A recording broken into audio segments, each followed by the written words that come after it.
now take you to Boston, Massachusetts, where international lawyers, global thinkers, and business leaders debated and shared numerous global issues. The energetic and prosperous city of Boston is renowned for its cultural facilities and world-class educational establishments like the Harvard Law School.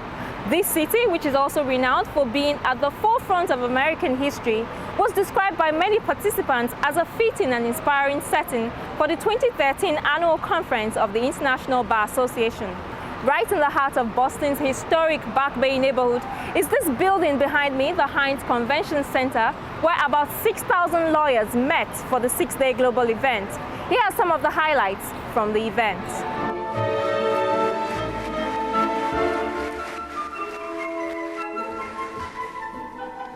I am delighted to welcome you to the 2013 International Bar Association Conference here in Boston, and I'm very pleased to tell you that the attendance at this conference has broken all records. We have 6,000 delegates from 120 countries, and that's quite an achievement.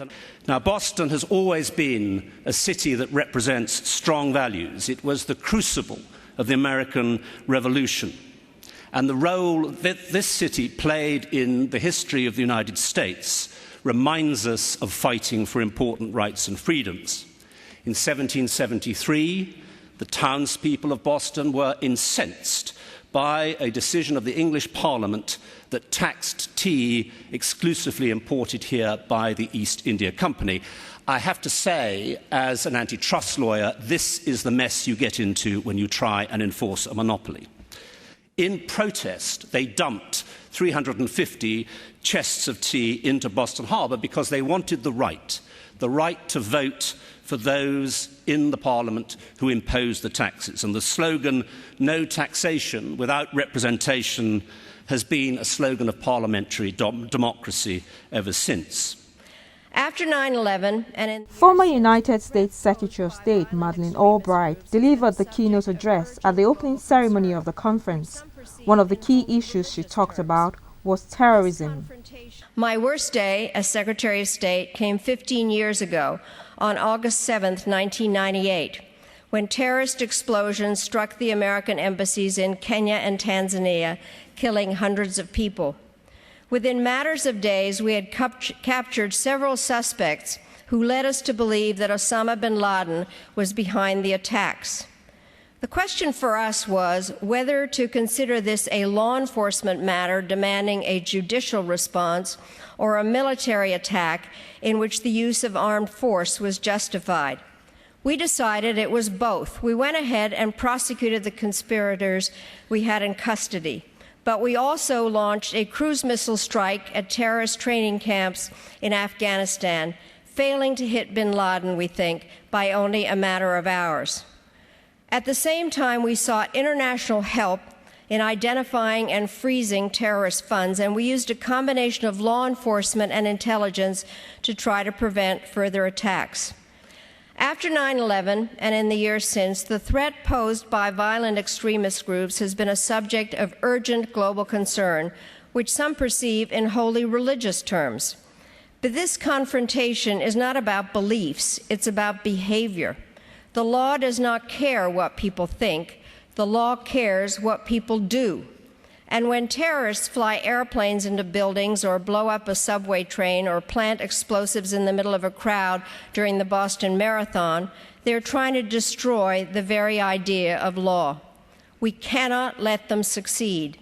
Our task collectively is to ensure that the guilty are held accountable, but to do so in a way that upholds the principles upon which the rule of law is rightly based. We should also be careful about using such popular but problematic terms as the global war on terror.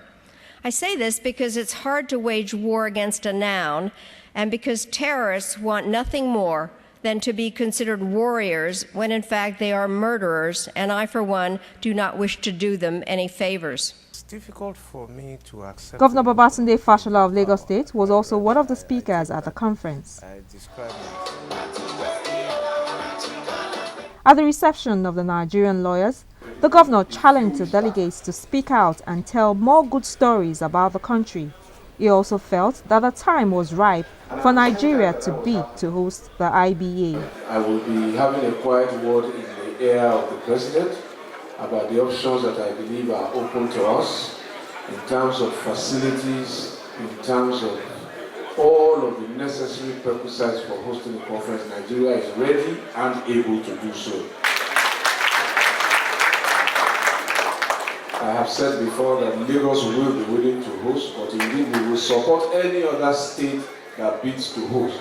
But I think it is important that if it is supposed to be an international association of lawyers, it must be so in deed and in word.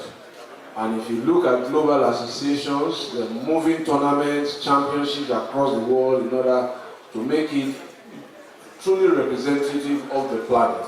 And I think that we must put our strong number into contention here to make our voices heard. I think we haven't spoken loudly enough.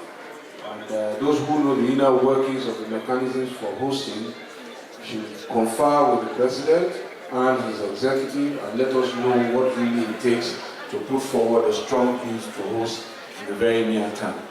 Having said that, the only other thing is a discussion I had this afternoon that perhaps we are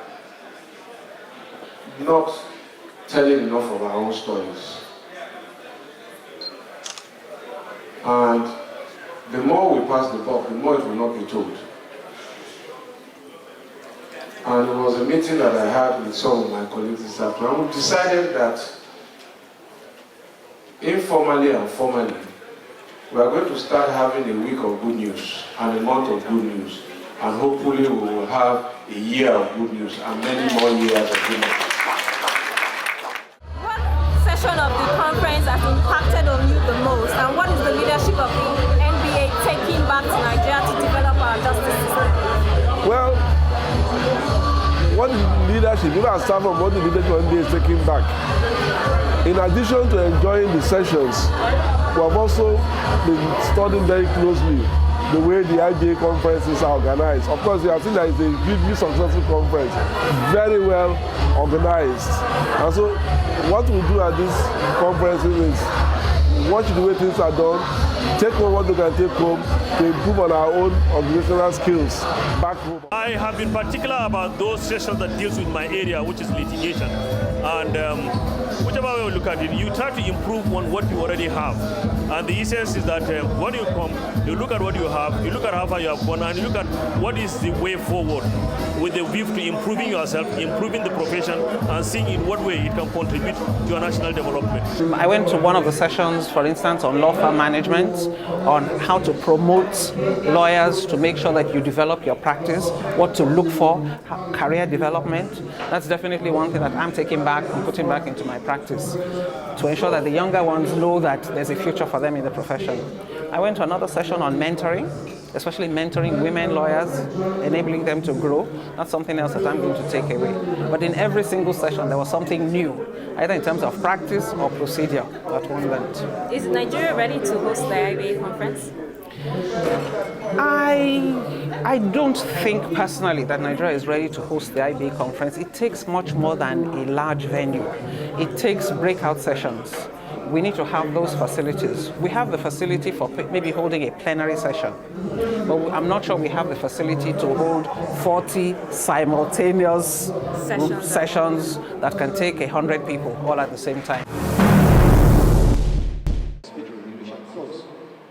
Now you can hear from the various comments being done. Last week, the IBA did come to Lagos. Lawyers across the African continent gathered in the state for the conference co-presented by the International Bar Association Africa Regional Forum and the Corporate Mergers and Acquisition Committee of the Bar.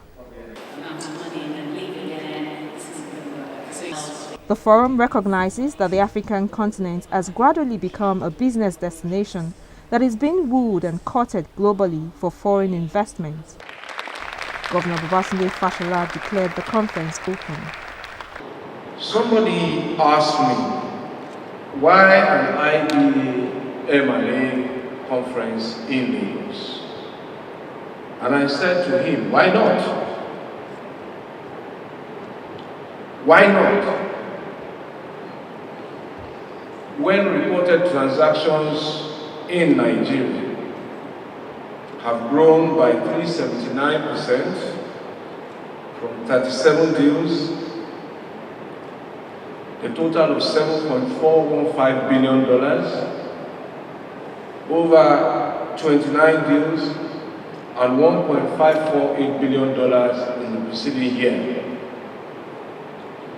Why not really in Lagos, the home of 2,000 industrial concerns, 10,000 commercial ventures, greatest GDP in the country, the GDP greater than many African states. Indeed, why not Lagos? Other speakers at the event also spoke to the theme of the conference, mergers, acquisitions and inward investments into Africa. In many African countries, legal frameworks in the area of capital market, oil and gas, foreign investments, arbitrations, M&A are being developed with a view to encouraging the inflow of foreign investments underpinning economic growth. This is because there can be no sustainable development and inflow of foreign investments unless the mechanisms for conflict resolution, promotion of human rights are firmly in place and assured. Everybody wants to do business in Africa right now. And generally you'll discover that mergers are happening globally. Acquisitions are happening globally. And Africa has become the focus of investments in greater measure than it has ever been. I mean, before it was, I think the Chinese started this way. Before the focus was on the Chinese, they have moved up. So now we're in focus. We're right where we should be. We're ripe for investments. We're ripe for what the world wants to do with us. And conferences like this tend to just bring that into proper perspective so that people can get ready for the change that is about to happen and be a part of it, and benefit from it. As Nigeria and indeed Africa labor to become more attractive to foreign investors, the consensus from this conference is that the continent must ensure that its legislation conforms to regional and international standards. It must also consistently uphold the rule of law and guarantee the independence and efficiency of its judiciary.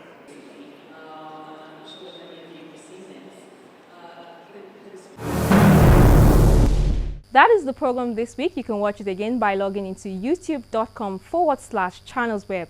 Law Weekly on Channels TV is on Facebook, so be sure to like the page and post your comments. And you can interact with me via Twitter. I'm Shola Sheeli. Thank you for watching.